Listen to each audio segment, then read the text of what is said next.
দশমিক থেকে শতকরায় প্রকাশ, 0.4 কে শতকরায় প্রকাশ, 0.04 কে শতকরায় প্রকাশ। এটাকে শতকরায় প্রকাশ করতে হলে কি করতে হবে? এটাকে আমরা প্রথমে ভগ্নাংশ তৈরি করে নিব।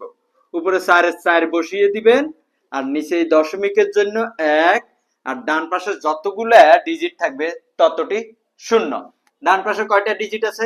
একটা ডিজিট, তাহলে একটা শূন্য। করার পরে আমরা 100 গুণ দিয়ে দিব, 100 গুণ দিয়ে দিলাম। এখন কি করব? আমরা কাটাছিড়া করব, শূন্য শূন্য কাটা। তাহলে এই 10 আর 4 গুণ করে দেন, গুণ করে দিলে কত হয়? 40, তার মানে 40%। এখানে আসেন, এবার আমরা প্রথমে এটাকে ভগ্নাংশে রূপান্তর করব। 4 এর 4 দিয়ে দিবেন, 4 এর 4, আর দশমিকের জন্য নিচে 1, আর ডান পাশে যতগুলা ডিজিট থাকবে ততটি শূন্য। কয়টা ডিজিট আছে?